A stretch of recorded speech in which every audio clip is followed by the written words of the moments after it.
وزیر اعلیٰ سہیل آفریدی نے یہ اناؤنس کیا ہے کہ وہ ڈیالہ جیل کے باہر آئیں گے کل یعنی 16 دسمبر کو، اور وہاں بیٹھیں گے، احتجاج کریں گے، اور جب تک ملاقات نہیں ہوتی اس وقت تک جو ہے وہ وہاں بیٹھے رہیں گے۔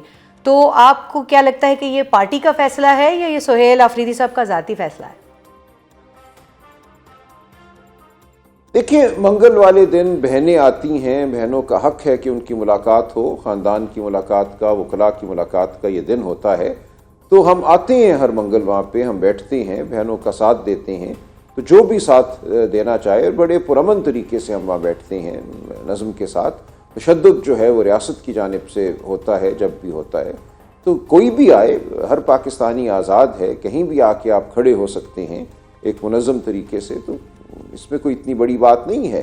ہم یہ مانگ کرتے رہیں گے کہ جو عمران خان صاحب کا حق ہے، ان کے خاندان کا، ان کے وکلاء کا، پاکستان کی عوام کا، کہ وہ جانے کہ ان کا لیڈر کس حال میں ہے، ملاقات ہونا ایک قانونی حق ہے، تو اس حق کو مانگنے کے لیے ہم آئیں گے۔ حکومت کی جانب سے واضح طور پر پرامن طریقے سے راجہ صاحب، حکومت کی جانب سے واضح طور پر کیٹیگوریکلی اس ایک ٹویٹ کے بعد یہ کہہ دیا گیا ہے کہ اب جو ہے وہ کوئی ملاقات نہیں ہوگی، بہنوں کی بھی ملاقات نہیں ہوگی۔ اس کے بعد اگر وہاں ڈیالہ جیل کے باہر جو ہے وہ دفعہ 144 بھی نافذ کر دیا گیا ہے، گزشتہ جو ملاقات تھی اس کے دوران جو ہیں وہ بہنوں کے اوپر جو واٹر کینن سے جو ہے وہ پانی بھی پھینکا گیا، تو اب آپ کو کل کوئی تصادم ہوتا ہوا دکھائی دیتا ہے؟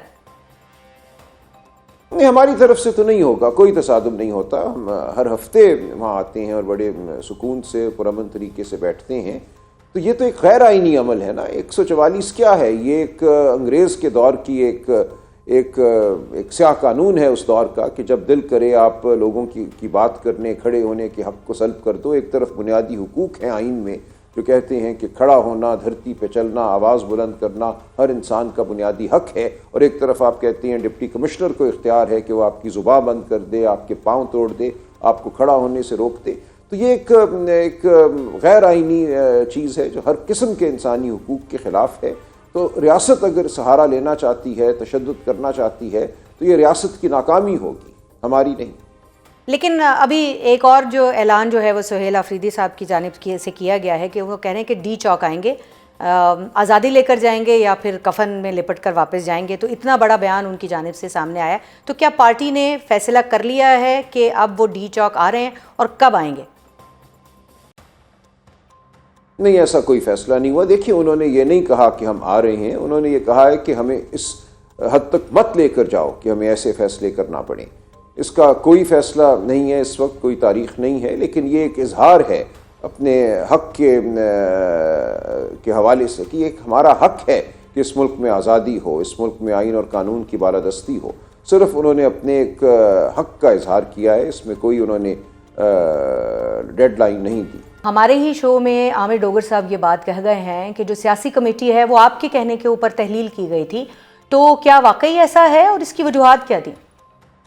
نہیں، میری تجویز یہ ہرگز نہیں تھی، یہ خان صاحب کا حکم آیا ہے، اور دیکھیں وہ بہت بڑی ہو گئی تھی، پچھلی جو کمیٹی تھی 40 سے تجاوز کر گئی تھی، تو 40 لوگوں کی کمیٹی جو ہے وہ کمیٹی نہیں رہتی، وہ ایک چھوٹا سا جلسہ بن جاتا ہے۔ تو خان صاحب کا حکم آیا کہ اس کو محدود کرو، اور جو کلیدی جو عہدیداران ہیں ان پر مشتمل ایک کمیٹی بن گئی، کوئی باہر سے تو لوگوں نے نہیں آنا تھا نا، وہی لوگ جو پہلے اس 40 کے فگر میں موجود تھے، کچھ لوگ باہر سے ضرور آئے ہیں جو پہلے اس کمیٹی کا حصہ نہیں تھے۔ اس سے آپ کو کیا چینج لگ رہا ہے، کیا چینج آئے گا اس تبدیلی سے؟ کیا چھوٹی کمیٹی جو ہے جس میں ہر ممبر کا کوئی عہدہ ہے، وہ ایک طرح سے زیادہ نظم سے کام کر سکتی ہے، ہر ممبر کو پتا ہے کہ اس کی ذمہ داری کیا ہے۔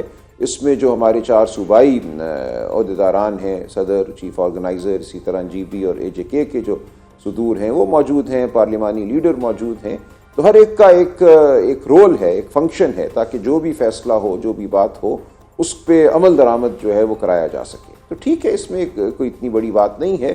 15-16 لوگ جو پہلے تھے، جو بہت بصیرت والے لوگ ہیں، بہت ہمارے لیے باعث قدر ہیں، تو ان کو اور ذمہ داریاں دی جائیں گی۔ ضروری نہیں ہے کہ سب لوگ ایک ہی کمیٹی میں بیٹھیں۔ حاجی صاحب، آپ کو لگتا ہے کہ پیپلز پارٹی اور مولانا فضل الرحمان صاحب جو ہیں وہ آپ کے ساتھ بیٹھنے کے لیے تیار ہوں گے؟ میں کچھ کہہ نہیں سکتا، ماضی کو دیکھیں تو امکانات بہت اچھے نہیں ہیں، لیکن بہرحال محمود خان اچکزئی صاحب اگر کوئی کوشش کرنا چاہتے ہیں تحریک تحفظ آئین کے پلیٹ فارم سے تو وہ ان کی ثوابدید ہے، اور ہم یہ سمجھتے ہیں کہ بالآخر اس ملک کے ہر طبقے کو بیٹھنا ہوگا، ہر جماعت کو بیٹھنا ہوگا اور یہ سوچنا ہوگا کہ یہ ملک آگے کیسے بڑھے گا۔ جبر سے یہ ملک آگے نہیں بڑھ سکتا۔ یہ تمام تصور جو ہے یہ غلط ہے کہ اس ملک پہ اگر آپ حملہ کر دیں گے، اداروں کو تباہ کر دیں گے اور ایک طاقت اور ڈنڈے کے زور سے ملک کو چلائیں گے تو یہاں فلاح ہوگی، یہاں انویسٹمنٹ ہوگی، یہاں روزگار پیدا ہوگی، ایسا کچھ بھی نہیں ہوگا۔ لیکن پی ٹی آئی کی سیاست کیسے ہوگی اگر مائنس عمران کی بات کی جا رہی ہے؟ راجہ صاحب، پی ٹی آئی کی سیاست کیسے ہوگی اگر مائنس عمران خان کی بات کی جا رہی ہے؟ ایم کیو ایم کا حوالہ دیا جا رہا ہے کہ ایم کیو ایم نے بھی تو اپنا بانی جو ہے اس کو چھوڑ دیا، تو وہ ایم کیو ایم اس وقت موجود ہے، تو کیا پی ٹی آئی اس حوالے سے کچھ سوچ رہی ہے؟ ایم کیو ایم بالکل نہیں، دیکھیں پی ٹی آئی بالکل کسی اس قسم کی سوچ کے ساتھ نہیں ہے۔ عمران خان ہماری سوچ کا محور ہیں۔ عمران خان اس وقت ایک استعارہ ہیں اس ملک میں مزاحمت کا، اس ملک میں آزادی کا، اس ملک میں انسانی حقوق کی سربلندی کا۔ بالکل یہ ناممکن ہے کہ ان کے بغیر پی ٹی آئی آگے بڑھے، ایسا نہیں ہوگا۔ اور ایم کیو ایم بھی کیا ہے، ایک ہیولہ ہے، وہ ایک بھی سیٹ نہیں جیتی۔ فارم 47 کی پیداوار، فارم 47 کی بیساکھی پہ کھڑی ایک جماعت ہے، اس کے علاوہ کچھ بھی نہیں۔ دیکھیں راجہ صاحب، اس وقت جو ہے وہ عمران خان صاحب تو جیل کے اندر ہیں، لیکن جیل کے باہر جو ہے وہ پارٹی کے معاملات آپ سب سینئرز نے مل کر چلانے ہیں، جو پارٹی کے قائدین انہوں نے چلانے ہیں۔ آج فردوس شمیم نقوی صاحب کا خط بھی منظر عام پر آیا ہے، ہر خبر کی زینت بنا ہوا ہے کہ پارٹی فنڈز میں رقم جمع کروانے کا عمل جو ہے اس کی بات کی جا رہی ہے۔ تو کیا آپ کو لگتا ہے کہ یہ پارلیمنٹیرین پر لازم ہے اور پارلیمنٹیرینز ایسا کریں گے؟ کیونکہ وہ تو منع کر رہے ہیں۔ نہیں بالکل کریں گے، یہ روٹین کی بات ہے، یہ کوئی اس میں ایسی کوئی غیر معمولی بات نہیں ہے۔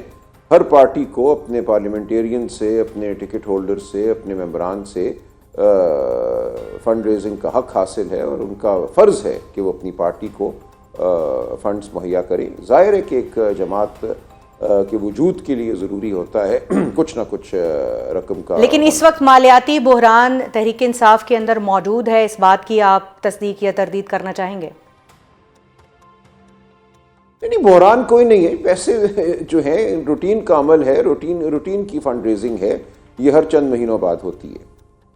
اچھا راجہ صاحب، یہ بھی بتائیے گا کہ اب اس stage per P T I کے آئین کو ایک نئے سرے سے ترتیب دینے کی بات ہو رہی ہے، تو اس کی ضرورت کیوں محسوس ہوئی ہے؟ نہیں یہ بھی ایسی بات کو بڑھاوا مل گیا۔ ہم نظر ثانی کرنا چاہتے ہیں، ہر ایک کو کرنی چاہیے، ہر دستاویز کو دیکھنا چاہیے کہ کیا اس میں کوئی بہتری لائی جا سکتی ہے۔ انٹرا پارٹی الیکشن کے حوالے سے بات ہو رہی ہے، ہو سکتے ہم فیصلہ کریں کہ کوئی تبدیلی ضروری نہیں ہے، یا ہم فیصلہ کریں کہ ایک دو شکوں کو بدلنا ہے، اس میں کوئی بڑی بات نہیں۔ لیکن انٹرا پارٹی الیکشن کی جو بات ہو رہی ہے کہ باقی جو سیاسی جماعتیں ہیں ان کے ساتھ آپ کا جو آئین ہے وہ مطابقت نہیں رکھتا ہے، تو اب یہ انٹرا پارٹی الیکشن کی طرف پراپرلی لایا جائے گا؟ ہو سکتا ہے ہم ایسا کریں، کچھ اس میں زیادہ آسانی پیدا کرنے کی کوشش کریں، پر یہ معمول کی بات ہے، یہ کوئی اس میں ایسی کوئی انہونی بات نہیں ہے۔ ہر جماعت کو اپنے آئین کو، اپنے منشور کو دیکھتے رہنا چاہیے۔ وہ تو ٹھیک ہے راجہ صاحب، لیکن